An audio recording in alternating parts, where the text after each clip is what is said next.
in this scripture, I found a kind of a subtitle, Healthcare 2012, just reaching out for people. Goes without saying that the healthcare system in Jesus' day had let these two wealthy members of society down. You might not ask, you might not understand what I mean by healthcare in Jesus' time. Well, those who needed healing were invited to bring sacrifices and offerings to the temple where they would confess their sins and be healed. And yes, there were physicians who used ointments and different things, just like we have in our patent medicines today, like saline, oils, clays, minerals, vinegars. The list is endless. Not to mention the many faith healers who gave a fast cure. Just give me a little money and I'll make you whole. Now we come down to these two people. One was the daughter of a temple official, yet the system had let her down. She was dying and the temple could not save her from death. One was a woman who was bleeding. She was forbidden from the temple, even if she was a believer in Yahweh. Anyway, she had spent all her resources on physicians and had no offering to bring. The woman, and maybe both, had tried the remedies of the day without success. With all our science, people enter the hospital every day without hope of being cured. Not much has changed since Jesus' time. When we are faced with that reality of a diagnosis that leaves very little hope, we might say, how do I think about this? What do you think when that happens? To whom do you talk?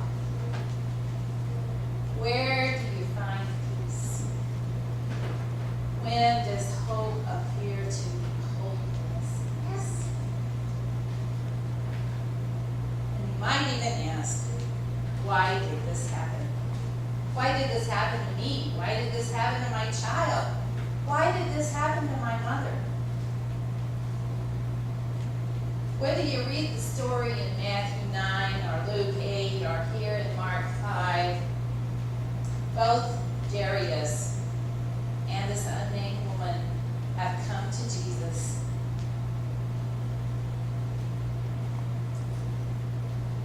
He was returning from being out on the sea. He had been over in the Gadarenes and was now back to Capernaum, kind of back home. The setting is at the edge of the sea, where Jesus comes out of the boat and he's met with this huge crowd. He can't even leave the edge of the water, standing at the sea. Because, you see, they heard about him.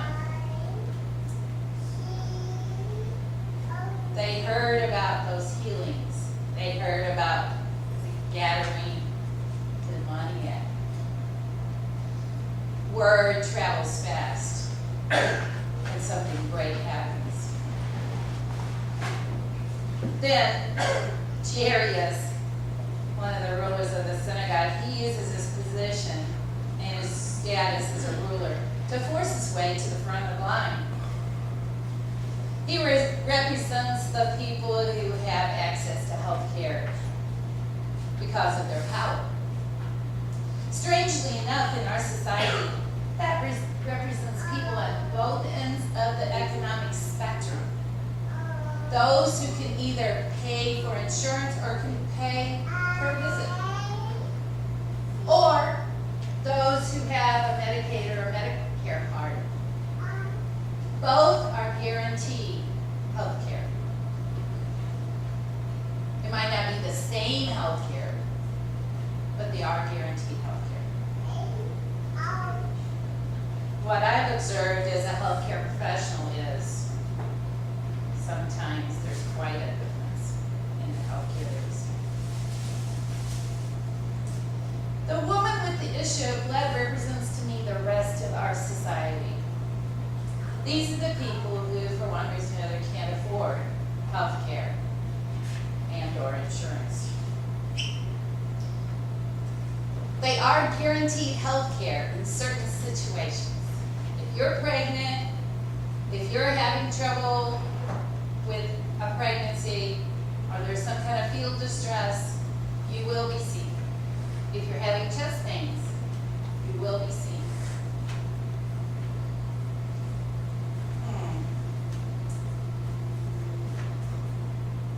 There is this population in our country today who that group is growing exponentially, becoming huge. Those are the people who cannot afford health care by paying per visit or pay for insurance premiums. Since I'm one of those people, I can tell you it's a scary place to be. We have to rely on the mercy of the healthcare system. You have to know which place to go, which ER will let you come in without some kind of fee. And you have to know if they're going to give you care. And in fact, if you're not a patient in good standing at one of the indigent care clinics, you may not get care at all anyway. Jesus represents a socialized healthcare system that's willing to treat the powerful and the indigent without a preference one way or the other. I used that word, socialized. I'm not talking about communism, but I am talking about compassionate society. I'm not talking about political ideology, but I am talking about what Jesus called the kingdom of God, who we are as a people. Isaiah envisioned us as a people chosen by God who have seen a great light. And the psalmist said, those who hope in the Lord. That's what we are. We can sit here today. You might say both people came to Jesus to help because they had run out of options. One was willing to become publicly and humiliated, and one came privately out of the shadows. Some say when you have your health, you have everything. Others look at health as a relative term because their search for a cure or remission has become a journey, like those in the Coleman Walk for a Cure.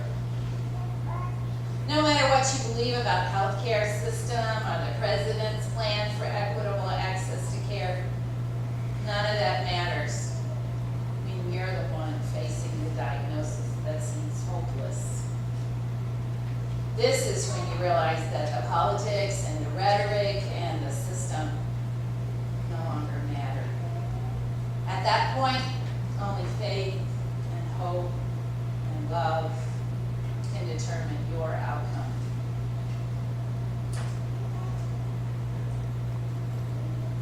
Here's what you think at that time. Here's something to hold on to. I will rest in God. To whom do you talk? You talk to those you love and those who are willing to listen. Where do you find peace? You find peace in the midst of the crisis, because even death to the faithful is a fantastic journey. When does hope disappear out of hopelessness at the very moment of our deepest despair. Hope emerges. If I can only touch the hem of his garment. That's hope. Why did this happen to me? Why did this happen to my child? Why did this happen to my mother? These questions become irrelevant unless you're able to see yourself as part of that kingdom of God, as part of God's work in the world. The believer knows every situation is an opportunity to love and praise God, to exhibit God's mercy and grace in the midst of adversity, to be in relationship with God in a new way. This text speaks to me the message of Jesus to Jairus and to the unnamed woman had nothing to do with the ability to pay and everything to do with faith, hope, and love.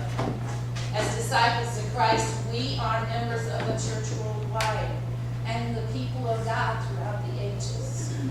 We are called to be salt and light, examples of wholeness in a fragmented world, whether we are healthy or ill. We are called to be in the midst of life's crisis and at the brink of death with a message to tell. This is our calling, to show forth faith, to stand in hope, to know the love of God that will not let us go. This is our calling. However, we are called to be concerned for more than ourselves.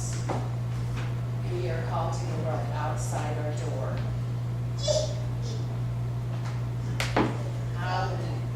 How do we face that? It's not help that we truly seek, is it? What everyone really wants is healing. Healing from brokenness. Maybe it's brokenness of your body. Maybe it's brokenness of your soul. Maybe it's brokenness of your dream.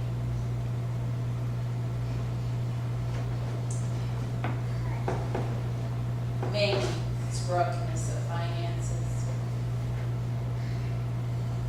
We see these people in the stories of the New Testament coming to Jesus for healing, but what we don't see without a closer look is their brokenness.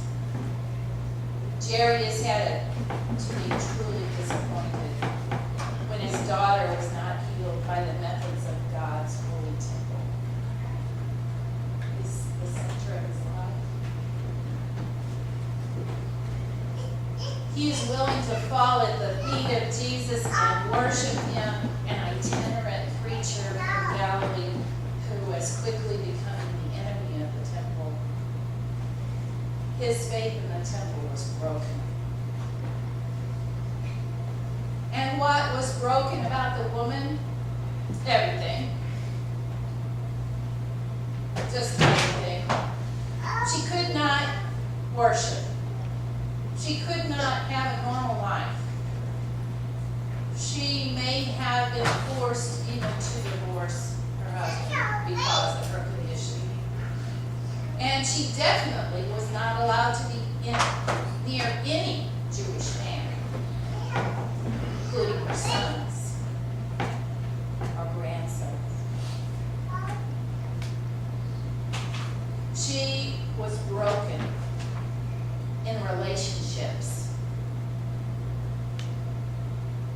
She's so used to being kept at arm's length that she doesn't even approach Jesus. She comes up from behind, reaching, leaning as far as she can, so she won't be noticed. She's a non-person.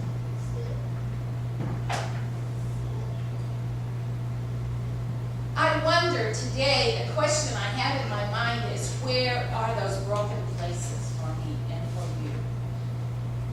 Where have we received that kind of healing? from your experiences and mine, and the experiences that we read from the New Testament and Old Testament about people needing healing because of the brokenness they have, we can, if we really work at it, start to understand how to be an instrument of healing ourselves.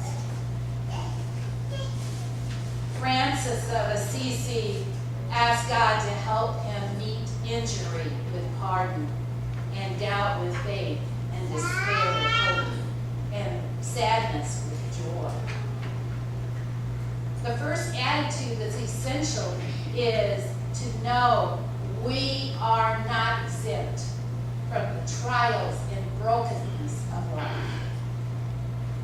If we realize we are not exempt from those things, we also realize that we can use those times to not only seek God's and only God's healing that's available to us, but we can offer to the other person who is broken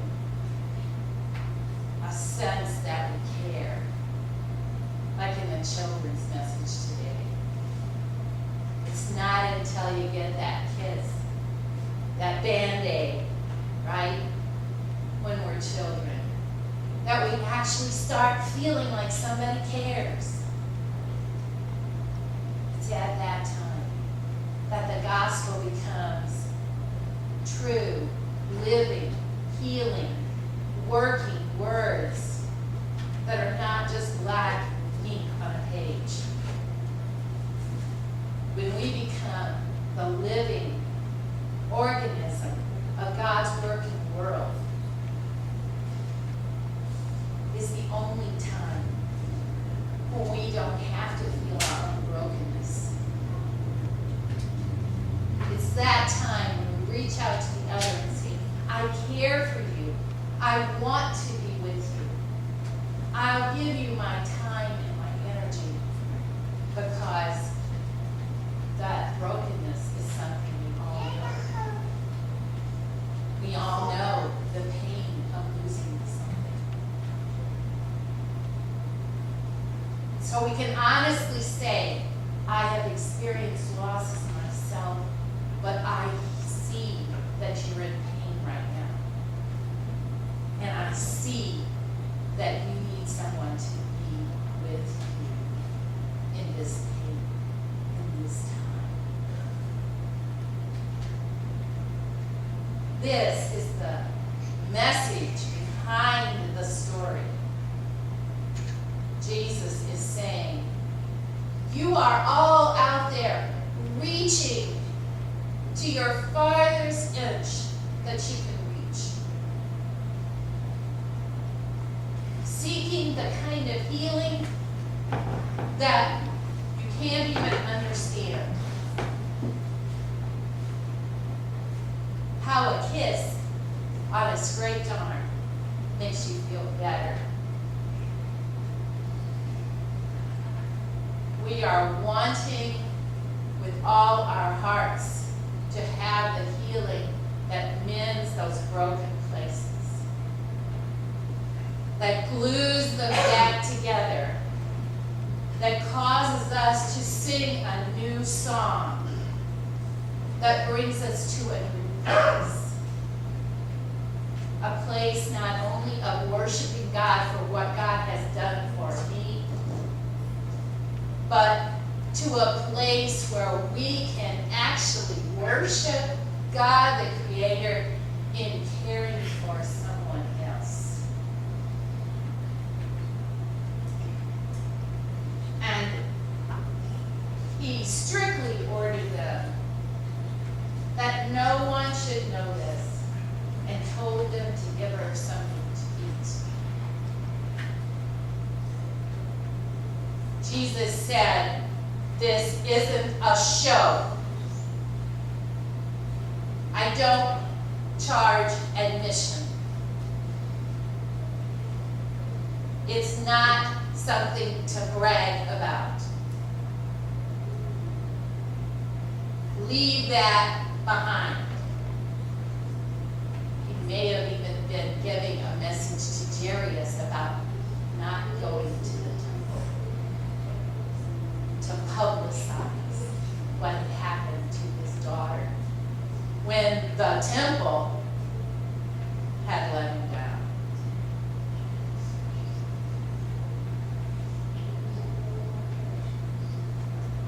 This is our scripture for today. This is the text that God has led us to. I want to read something, just one paragraph out of this. It's called The Hole in the Gospel. What does God expect of us? The answer that changed my life and might just change the world. Written by a man who was the CEO of Linux, who was called to be the head of the World Vision USA. We might want to think twice before we ask God for a blessing. The Bible is replete with those God used to do his will, but who paid a great price. 10 of the 12 disciples died as martyrs for their faith. John the Baptist was beheaded by Herod. Isaiah was sawed in two. Over the centuries, millions have been martyred for their faith in Jesus Christ, and many others have been afflicted. Joni Eareckson Tada, who now ministers to thousands, began her great ministry after her territory was enlarged by a divine accident that paralyzed her. I'll skip on down.